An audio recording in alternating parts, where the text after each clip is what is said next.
మీరు opportunities create చేయడంతో పాటు క్వాలిటీ ఉన్న కాలేజీలను పెంచితే వేరే కోర్సుల్లో, నా ఉద్దేశం ఇప్పుడు మెడికల్ అంటే సీట్లు తక్కువ ఉన్నాయి, ఆ సీట్లు పెంచమని నా ఉద్దేశం కాదు, డాక్టర్లు సరిపోతారు మనకి. అవును.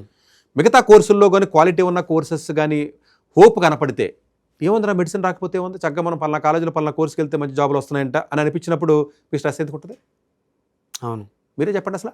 అంతే కదా, ఇప్పుడు ఎంసెట్ కాలేజీలు ఉన్నాయండి, ఇంజనీరింగ్ కాలేజీలు, ఇక్కడ సరైన రీసెర్చ్ సరైన ఫీజు రియంబర్స్మెంట్ ₹1,00,000 ఇచ్చి నడిపిస్తున్నారు, ఏదో నడుస్తున్నాయి ఫర్ ఎగ్జాంపుల్. క్వాలిటీ లేదు, జాబ్ రాదేమో భయం వేస్తుంది కదా, ఆ భయంతో స్ట్రెస్ వస్తుంది కదా వాడికి. ఆ స్ట్రెస్ వచ్చినప్పుడు ఐఐటి జేఈ రాదు వాడికి, లేదా ఇంకో ఎగ్జామ్ ఏదో రాదు, ఇంకేం చేస్తాడు? అప్పుడు అలాంటి ఆలోచన విధానంలోంచి అలాంటి సిచ్యువేషన్లోంచి పుట్టుకొచ్చిన ఆలోచన విధానం ఇది. మనం ఆలోచనను క్వశ్చన్ చేయాలి. ఇప్పుడు సరే పర్సన్కి పాపం ఇబ్బంది అయింది, అది పక్కన పెడదాం, పర్సనల్ లాస్ జరిగింది, ఇన్సిడెంట్ జరిగింది, ఇట్స్ వేరే. ఇప్పుడు బస్సు యాక్సిడెంట్ జరిగింది డిస్కస్ చేసాం, బట్ డ్రైవర్ ఎందుకు తాగాడు అన్నది మూలాల్లోకి వెళ్ళి దానికి సంబంధించిన ఇష్యూ మీద మనం డిస్కస్ చేయాలి, అంతే కదండి. ఇష్యూ అనేది పక్కన పెడదాం.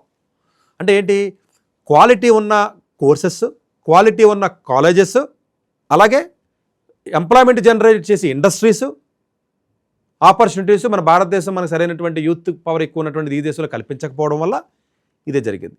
జపాన్లోను వేరే కంట్రీస్లోనూ ముసలోళ్ళు ఎక్కువ ఉన్నారు, యూత్ లేదు. యూరప్ వెళ్ళండి, అందరూ ముసలోళ్ళే ఉన్నారు. యావరేజ్ ఏజ్ 50 ఏళ్ళు ఉంటుంది వాళ్ళది, మీడియన్ ఏజ్ 45-50 ఏళ్ళు ఉంటుంది. ఈవెన్ చైనాలో కూడా 45 అంటే, చైనాలో కూడా. మన భారతదేశం 27. అంటే ఏంటి, ఎంత యూత్ ఉన్నటువంటి, ప్రపంచానికి జనాభా ఎక్కువ ఉన్న దేశం అయ్యి ఉండి యూత్ ఉన్న దేశంలో మీరు ఆల్టర్నేటివ్ ఆప్షన్స్ కానీ జనాలకు మీరు చూపించకపోతే యుద్ధాలు ధర్నాలు ఎందుకు జరగవు?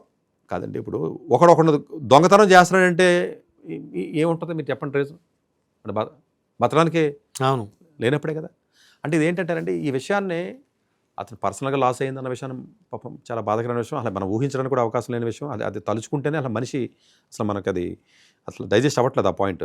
అంటే సార్ చదువుకుంటున్న విద్యార్థి మరి అంత అనాలోచనమైనటువంటి నిర్ణయాన్ని తీసుకునేటువంటి పరిస్థితి ఎందుకు వచ్చింది అనుకోవాలి స్టూడెంట్కి? కాదండి, ఎవరైనానండి, మీరైనా నేనైనా చేతిలో ఒక 2 ఏళ్ల పాటు కష్టపడ్డారండి ఒక పనికి. కష్టపడకపోతే పర్లా, కష్టపడకుండా ఆలోచన రాదు.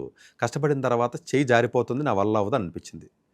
మీరే ఉన్నారు, ఏదో వ్యాపారం చేస్తున్నారు, ఓ 10 లక్షలు అప్పు తెచ్చారు. మీ జీవితానికి 10 లక్షలు చాలా చాలా ఎక్కువ అనుకుందాం. 2 సంవత్సరాల పాటు వ్యాపారం చేశారు, ఎంత చేసినా మీ వల్ల అవ్వట్లేదు, ఇంకొక 10 లక్షలు అప్పు అయిపోయింది. ఇంకా మీ చేయి దాటిపోతుంది. మీకున్న ఆప్షన్స్ ఏంటి చెప్పండి? అయితే దొంగతనం చేస్తారా, లేదా ఏమన్నా బతిమాలుతారా, కాళ్ళు ఏళ్ళ పడతారా, లేకపోతే అవతలని కన్విన్స్ చేస్తారా, లేకపోతే మీరు మర్డర్ చేస్తారా, లేకపోతే మీరు చచ్చిపోతారా? ఇలాంటి ఆప్షన్సే కదా ఉంటాయి. మెంటల్గా మీరు అప్సెట్ అవుతారు కదా. అప్సెట్ అయినప్పుడు మనిషికి అప్సెట్ అవ్వాల్సిందే కదండి, ఎవరైనా అవ్వాల్సిందే కదండి. ఇప్పుడు సో వాడు మీరు డైరెక్ట్గా 12th స్టూడెంట్ కాదండి అబ్బాయి, 2 సంవత్సరాల పాటు 20 సంవత్సరాల వయసు ఉన్న కుర్రోడు అబ్బాయి.